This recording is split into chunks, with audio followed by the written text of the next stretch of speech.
Radhe Radhe everyone. Bright সাহিত্য YouTube চ্যানেলে তোমাদের স্বাগত জানাই। অনুরোধ পার্ট 2, লেখিকা অদ্রিজা হৃদয়লিপি, কণ্ঠে SM। যারা যারা আগের পার্ট শোনোনি গিয়ে শুনে আসতে পারো, আশা করি ভালো লাগবে। ব্রাইট সাহিত্য ইউটিউব চ্যানেলে নতুন হয়ে থাকলে চ্যানেলটিকে সাবস্ক্রাইব করে বেল আইকনটি প্রেস করে রেখো। কিছু ভুল ত্রুটি হলে ক্ষমা করে দিও। তো চলো বেশি কথা না বলে গল্প শুরু করি। সৌম্য, তুই ওই মেয়েটাকে সাহায্য কেন করলি? তৃষান বলল, সাহায্য করলাম কারণ আমার ওকে ভালো লেগেছে, মনে ধরেছে। সৌম্য বলল, আচ্ছা সব বুঝলাম, তুই না হয় লেসবিয়ান, কিন্তু ওই মেয়েটা কি লেসবিয়ান? যদি হতো তাহলে এটা আলাদা ব্যাপার ছিল, কিন্তু ও নিজের জীবনের সাথে এতটা সংগ্রাম করেছে, যেখানে এতটা স্যাক্রিফাইস করেছে, ও মনে হয় না তোর প্রেমে পড়বে বলে। তৃষান বলে, জানি না, কিন্তু মেয়েটাকে দেখে বড় মায়া হলো, প্রেমে পড়েছি, এটা ভালো কথা, সবাইকে জানতে দিলে হবে না, কিন্তু মায়ায়ও তো পড়েছি, সেটা কিভাবে বলি? সৌম্য বলল, যাকগে, অনেক তো রাত হলো, এবার ঘুমোতে যা, আর আমি এবার বাড়িতে যাই। তৃষান বললে, এত রাত হয়েছে আবার বাড়ি যাবি? থেকে যেতে পারতিস তো। সৌম্য বলল, না থাকবো না, আমার নিজের বাড়ি আছে, তুই ফ্ল্যাটে আছিস থাক, কারণ এখানে তোর দরকার, আর ওই মেয়েটাকে প্রোটেক্ট করার জন্য তুই থাকলে সমস্যা হবে না। যদি কোনো সিরিয়াস কিছু হয়ে থাকে আর আমাকে কল করলে তো তুই পেয়ে যাবি, ডাকবি, চলে আসবো। এরকমভাবেই দিন চলতে থাকে। একদিন তৃষান বাড়িতে ফিরে দেখে রূপসা রান্না করছে। তৃষান জিজ্ঞেস করে রূপসাকে। তৃষান বলে, রান্নাও পারো?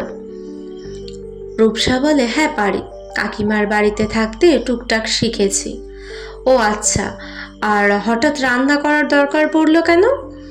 আমি তো রান্না করি, আর না হলে অনলাইন থেকে খাবার অর্ডার করে দিই, কি হয়েছে, তাতে সমস্যা হচ্ছে?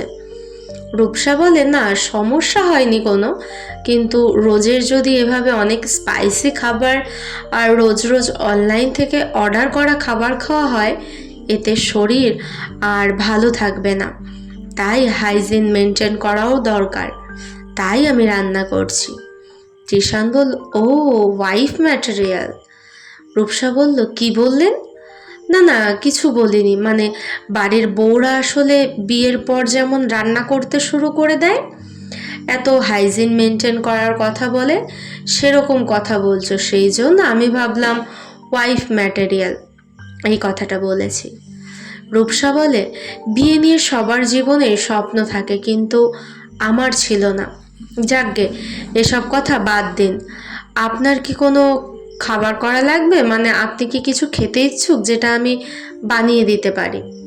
তৃষান বলে, যা ইচ্ছে বানাও, খাওয়া যাবে। আর এমনিতেও বৃষ্টি আসবে বলে মনে হয়, মেঘ করেছে, রাত হতে যাচ্ছে, যেমন তেমন মেঘও করছে, তত খুব জোরেই হয়তো বৃষ্টি আসবে, আর কারেন্ট চলে গেলে আমাকে বলবে না, কারণ এখানে আমার সেই ব্যবস্থা নেই এই ফ্ল্যাটে, তাই যা করার করে নেবে। ঠিক আছে, আমার একটা কথা ছিল। কি কথা? আমি কি আপনাকে তুমি করে বলতে পারি? কারণ আমি আপনাকে আপনি বলে কথা বলছি, আর আপনি আমাকে তুমি করে কথা বলছেন, অথচ আমাদের এজ ডিফারেন্স বেশি কিন্তু না।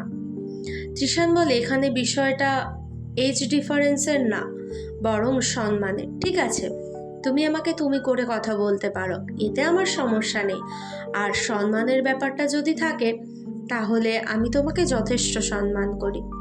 রূপসা বলে, ধন্যবাদ আপনাকে, সরি তোমাকে। রূপসা বলে, খেতে আসো। তৃষান বলে, যাচ্ছি। কেমন হয়েছে বলুন টেস্ট করে।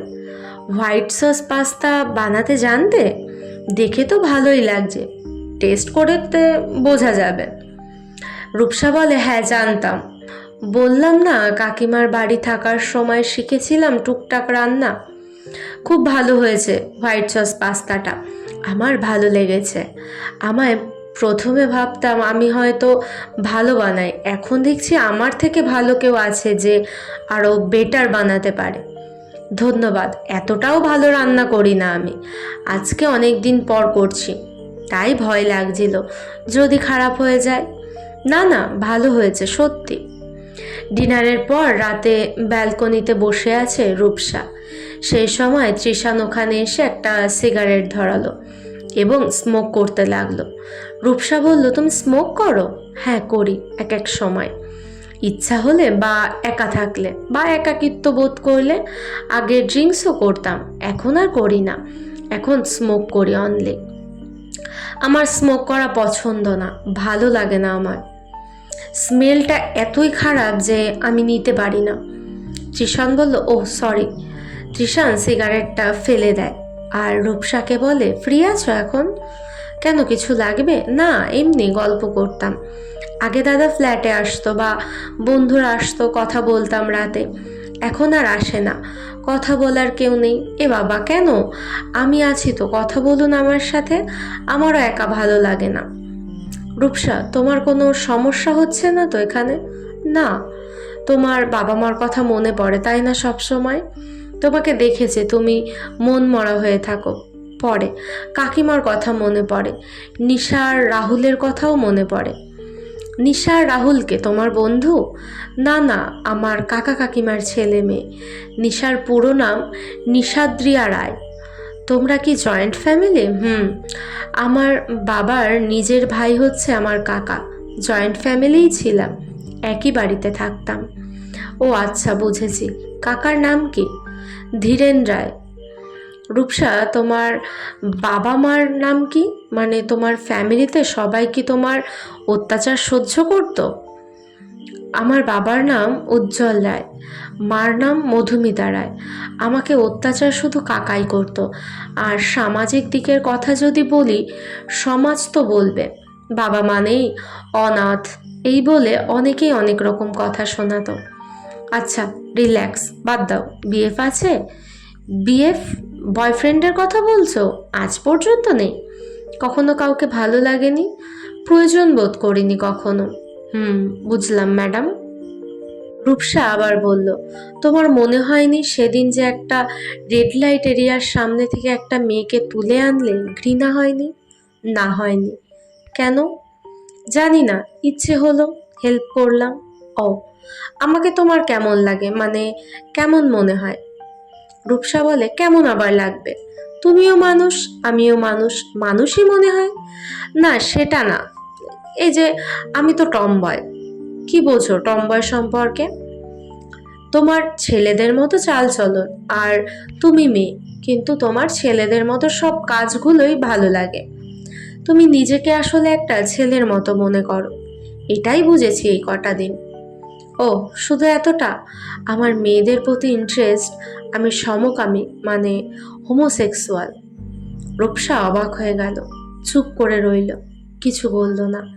এরপর থেকে তৃষানের সাথে কথা বলা রূপসা কম করে দিল।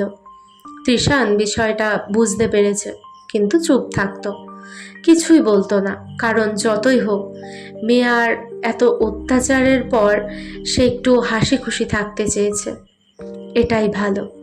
যত দিন যেতে যায়, রূপসা যেন তৃষানকে ইগনোর করতে থাকে, যেন সে এক্সিস্টই করে না। এরকমই দিন চলতে থাকে। একদিন তৃষান বলল, তুমি এতদিন আছো আমার ফ্ল্যাটে, তোমাকে জিজ্ঞেস করিনি কখনো যে শপিংয়ে যাবে কিনা। আমি নিজেই যা দরকার এনে দিয়েছি, আজকে জিজ্ঞেস করছি শপিংয়ে যাবে? রূপসা বলে, তুমি তো এনে দিচ্ছ, যাওয়াটা কি আমার খুব দরকার? তৃষান বলে, নিজের পছন্দ নিজের ব্যাপার, চলো শপিংয়ে নিয়ে যাই। আর আজকে ডিনারটা করতে হবে না, বেরোবো, রেস্টুরেন্ট থেকে খেয়ে নেব, চলো। আচ্ছা, তোমার অন্য কোনো প্ল্যান নেই তো? না না, কোনো প্ল্যান নেই ম্যাডাম, আপনি আসুন কাইন্ডলি। অনেক দিন হয়েছে আপনি আছেন আমার ফ্ল্যাটে, অসুবিধা হয় বুঝি, কিন্তু সব দিকটা লক্ষ্য করে আজকে বলছি। বুঝলাম, দাঁড়াও আসছে রেডি হয়ে। রূপসা রুমে চলে যায়।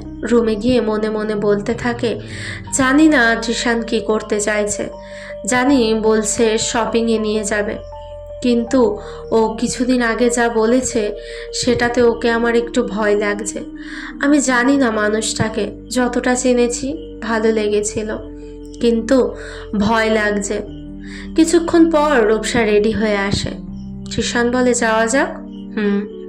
তৃষান রূপসা শপিং মলে আসে এবং তৃষান একটার পর একটা রূপসার ড্রেস পছন্দ করতে থাকে। রূপসারও ড্রেসগুলো অনেক পছন্দ হয়। ট্রায়াল রুমে ড্রেসগুলো পরে দেখতে বলে তৃষান। রূপসা তৃষানের কথা মতো তাই করে। তৃষান ওই ড্রেসগুলো পরে রূপসাকে দেখার পর চোখ ফেরাতে পারে না। সব ড্রেসের মধ্যে যখন রূপসা একটা ব্ল্যাক কুর্তা স্যুট পরে আসে তৃষানের সামনে, তৃষান যেন সেখানেই হারিয়ে যায়। রূপসার চোখে যেন এক আলাদা রকম মায়া, এক আলাদা রকম সুন্দর অনুভূতি আসে ওকে দেখলে তৃষানের। রূপসা বলে, চলো, সব ড্রেস দেখে নিয়েছি। তৃষান যেন এখনো রূপসাকে দেখে বিভোর হয়ে আছে। রূপসা তখন তৃষানকে আবার ডাকলো। তারপর তৃষানের হুঁশ ফিরল। কোথায় হারিয়েছিলে? চলো। হ্যাঁ চলো। বিল পে করে রূপসা তৃষান রেস্টুরেন্টে যায় ডিনার করতে। একটা আলাদা রকম মোমেন্ট। ডিনার করতে করতে রূপসার সাথে কথা বলতে থাকে। তুমি আমাকে ইগনোর করো কেন বাড়িতে?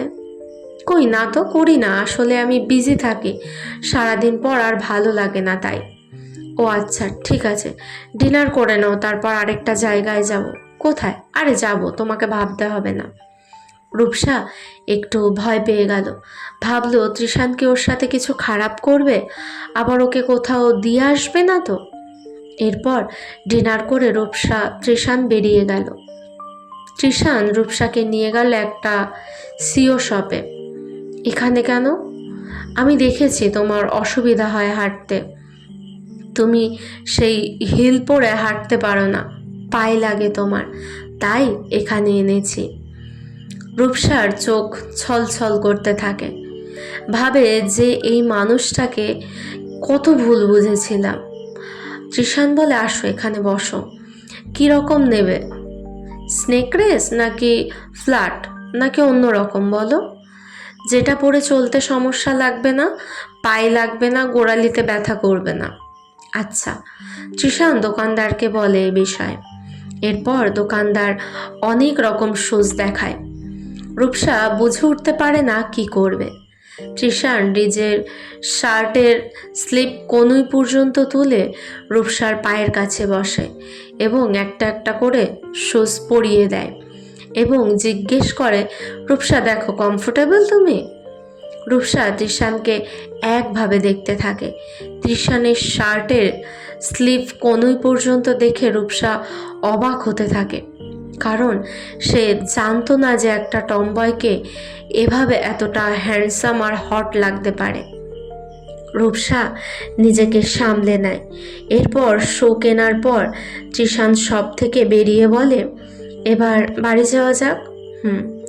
রূপসা দেখে তৃষান অনেক ঘেমে গেছে আর ওকে অনেকটা হট লাগছে। সেটা দেখে রূপসা তৃষানের দিকে তাকিয়ে থাকে। তারপর ওরা ফ্ল্যাটে আসে। তৃষান বলে, ম্যাডাম, তোমার জিনিসগুলো নিয়ে যেও তোমার ঘরে। তোমার তো ভুলো মন, আজকে সকালে দেখলাম তাওয়ালটা তুমি স্নানের পর ব্যালকনিতে যে শুকোতে দিয়েছো আর তোলনি। আমি আবার বিকেলে দেখে সেটা তুললাম। আসলে মনে ছিল না। Good night. ঠিক আছে, গুড নাইট। তৃষান নিজের রুমের দিকে চলে যায় আর রূপসা তৃষানকে এক নজরে দেখতেই থাকে। তারপর রূপসা নিজেও ঘরে চলে যায়। এভাবে 2 মাস কেটে যায়, কিন্তু রূপসার মন এখনো গলে না। রূপসা ভাবতে থাকে, এখনো যদি কখনো তৃষান ওর কোনো ক্ষতি করে। যদিও রূপসা তৃষানকে অনেকটা চেনে এখন, কিন্তু 2 মাসের পরিচয় কি এতটা বিশ্বাস করা কি ঠিক? এসব ভাবতে ভাবতে হঠাৎ তার হাতে গরম চা পড়ে যায়। তখনই রূপসার হুঁশ ফেরে, আর রূপসার হাতে গরম চা পড়ায় রূপসা আর্তনাদ করে ওঠে। ফুটন্ত চা কাপে ঢালতে গিয়ে হাতে পড়ে গেছে।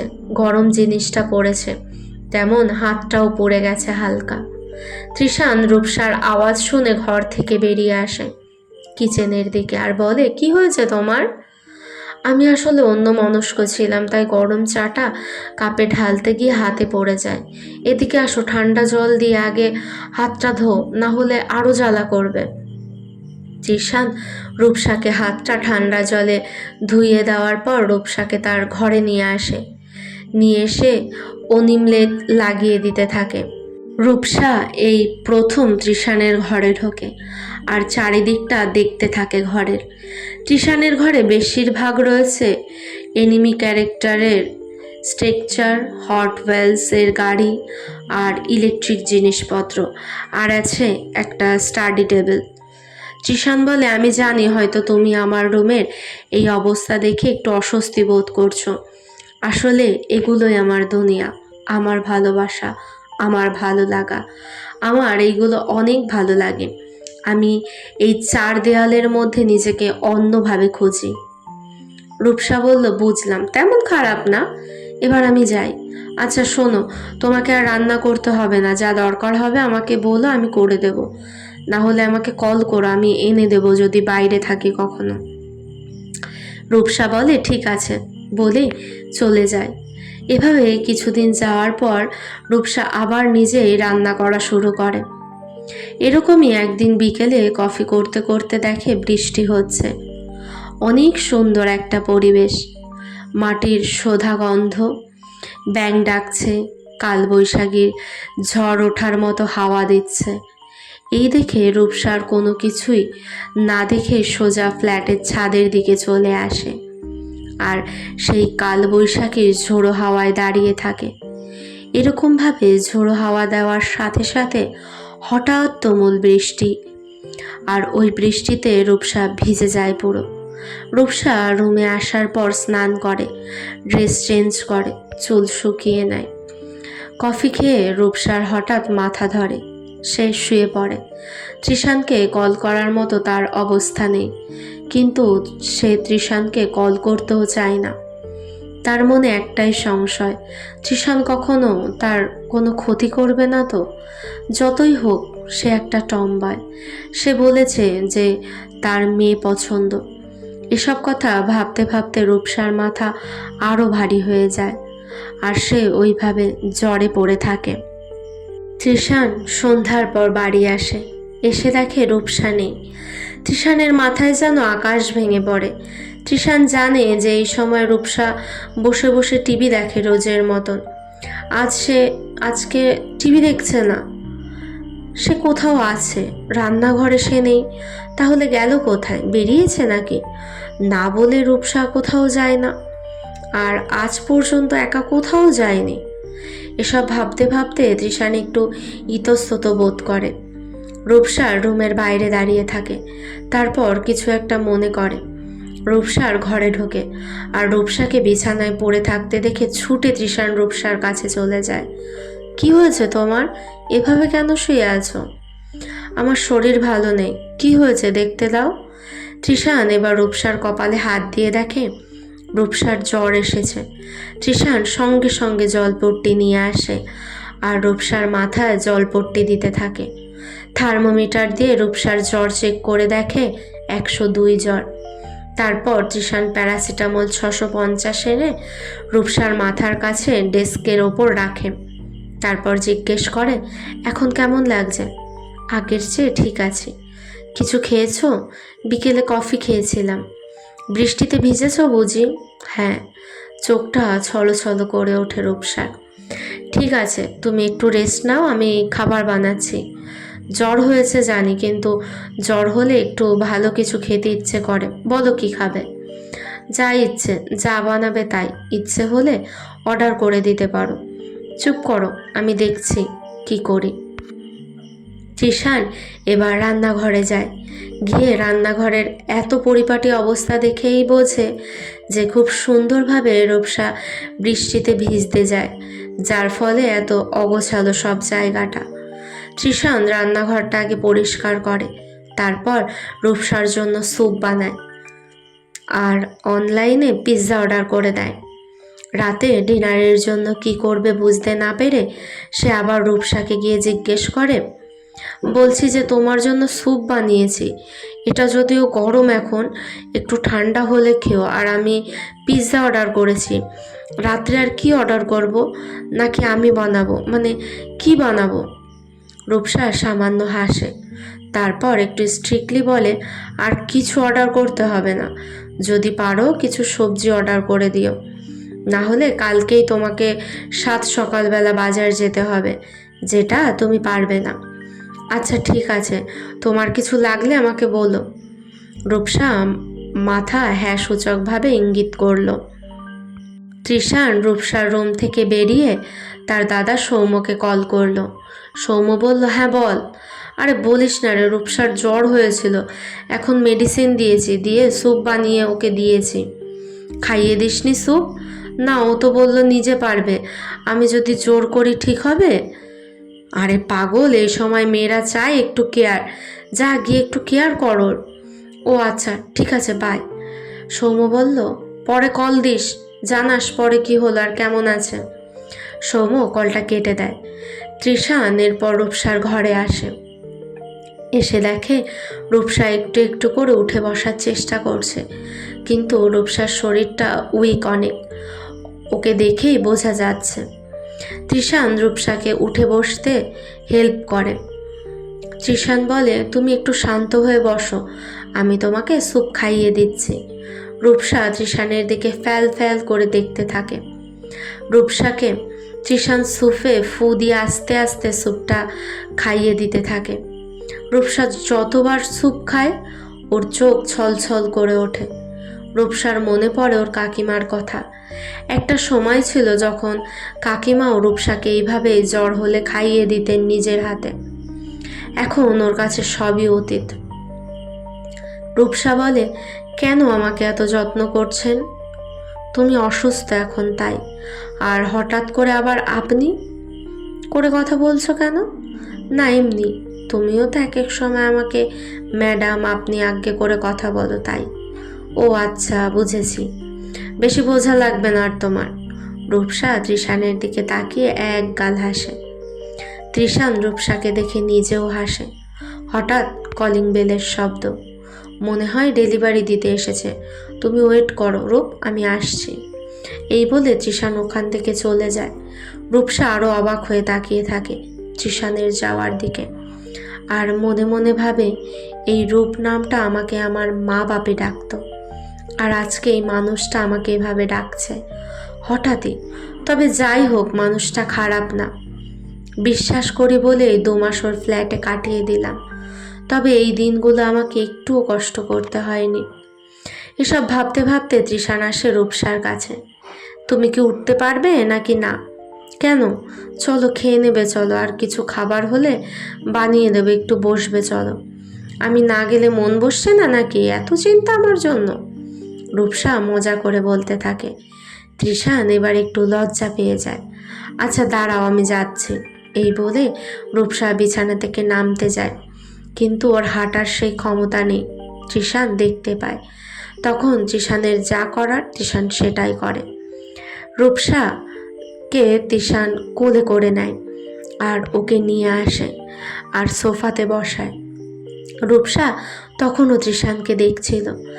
তৃষানের এই জুয়েলিন্সের দিকে তাকিয়ে রূপসা আরও ফিদা হয়ে যায়। রূপসা যেন এবার তৃষানের প্রতি একটু একটু করে অ্যাট্রাক্ট হচ্ছে। তৃষান এবার রূপসাকে খাইয়ে দিতে থাকে। রূপসা তৃষানের দিকে তাকিয়ে থাকে। খাওয়া দাওয়া শেষ করে দুজনে এবার ঘুমানোর টাইম আসে। আচ্ছা শোনো, তোমাকে আমি এগিয়ে দিই, আর জলের বোতলটা তোমার ঘরে রেখে দিয়ে যাচ্ছি। আমার শরীরটা এখনো ভালো নেই জানো। কেন, কি হচ্ছে, কিছু সমস্যা হয়েছে? জানি না, আজকে আর ভালো লাগছে না কিছুই। রেস্ট নাও, ঠিক হয়ে যাবে। একটু কি আমরা কথা বলতে পারি না? হ্যাঁ পারি, বলো না কি বলবে। আমার শরীর ভালো না থাকলে, আমার জ্বর হলে বা আমি একটু অসুস্থ হলে আমার মা ছোটবেলায় আমার পাশে থাকতেন সারা রাত জেগে। আচ্ছা বুঝেছি, এবার তুমি ঘুমিয়ে পড়ো, তোমাকে দেখে টায়ার্ড লাগছে অনেক, আজকে আর কথা বলা লাগবে না। রূপসা ভেবেছিল হয়তো তৃষান বুঝবে যে রূপসা ওকে আজকের রাতটা ওর সাথে ওর রুমে থাকতে বলছে, কারণ কখন কি দরকার পড়ে। আর এত গাধা বুঝলো না, চলে গেল। একটু পর, আসতে পারি? রূপসা দেখে তৃষান একটা ম্যাট আর বালিশ নিয়ে এসেছে। রূপসা তখন জিজ্ঞেস করে, এগুলো কেন এনেছো? তুমি তো বললে তোমার শরীর খারাপ থাকলে বা তুমি অসুস্থ হলে তোমাকে তোমার মা সারা রাত তোমার পাশেই থাকতো। তাহলে বুঝেছো? আমি ভাবলাম যে তুমি এতটাই গাধা যে বোঝোনি। আমি গাধা নই। দুজনে এইরকম খুনসুটি করতে থাকে। এরপর কথা বলতে বলতে তৃষান ফ্লোরে ম্যাটটা পাতে আর বালিশটা রাখে। তৃষান রূপসার একবার জ্বরটা চেক করে। রূপসাকে থার্মোমিটার দিয়ে জ্বর মাপার পর বুঝতে পারে যে রূপসার জ্বর অনেকটাই কমেছে। এখন রূপসা ঠিক আছে। রূপসা তৃষানের সাথে কথা বলতে বলতে ঘুমিয়ে গেছে। রূপসা তৃষানের হাতটা ধরে ফেলে ঘুমের ঘোরে। তৃষান উঠতে পারে না। ওইভাবেই উঠতে গেলে রূপসার হাতটা ছাড়তে হবে, আর এতে রূপসার ঘুমটা ভেঙে যেতে পারে। তৃষান থার্মোমিটারটাকে ডেস্কে রেখে চুপ করে বসে থাকে। আর বসে থাকতে থাকতে কখন যে তৃষান নিজেও ঘুমিয়ে যায় সেটা তৃষান জানে না। সকালে রূপসার আগে ঘুম থেকে উঠে দেখে তৃষান ওর কাছে বসে আছে, কিন্তু এখনো ঘুমিয়ে আছে। তৃষানকে দেখতে থাকে রূপসা। তারপর রূপসা বুঝতে পারে এখনো সে তৃষানের হাত ধরে আছে, আর এখন সে তৃষানের কোলে শুয়েছিল। রূপসা তখনই তাড়াহুড়ো করে তৃষানের কোল থেকে উঠে পড়ে এবং ওর পাশে বসে ওকে দেখতে থাকে। কেমন যেন একটা টান অনুভব করে তৃষানের প্রতি রূপসা। এরপর অজান্তে রূপসা তৃষানের গালে একটা কিস করে বসে এবং ওখান থেকে রূপসা চলে যায়। তৃষান নিজেও বুঝতে পারে ঘুমালেও কি হবে, আসলে তৃষান রূপসার কোল থেকে ওঠার পরই উঠে পড়েছে, কিন্তু চোখ খোলেনি, কারণ জানে যে এভাবে দেখলে ওকে নয় রূপসা কিছু ভাববে, নয়তো অন্য কিছু মিন করবে। সেটা তৃষানের একটা ভয়ের কারণ। তবে রূপসার এই রকম কাজে তৃষান একটু মুচকি হাসে। রূপসা রুম থেকে চলে যাওয়ার পর আসলে তৃষান রূপসার ঠোঁটের কোমল ছোঁয়া পেয়ে মনে রং লাগার মতো অবস্থা হয়। কেমন লাগছে তোমাদের গল্পগুলো কমেন্ট করে জানিও। ভালো লাগলে লাইক, কমেন্ট এবং শেয়ার করে দিও। আর এমন সুন্দর সুন্দর রোম্যান্টিক গল্প পেতে ব্রাইট সাহিত্য ইউটিউব চ্যানেলকে সাবস্ক্রাইব করতে হবে। জলদি গিয়ে সাবস্ক্রাইব করে এসো। নেক্সট পার্ট খুব তাড়াতাড়ি আসবে। ততক্ষণের জন্য সবাই খুব ভালো থেকো, সুস্থ থেকো। রাধে রাধে।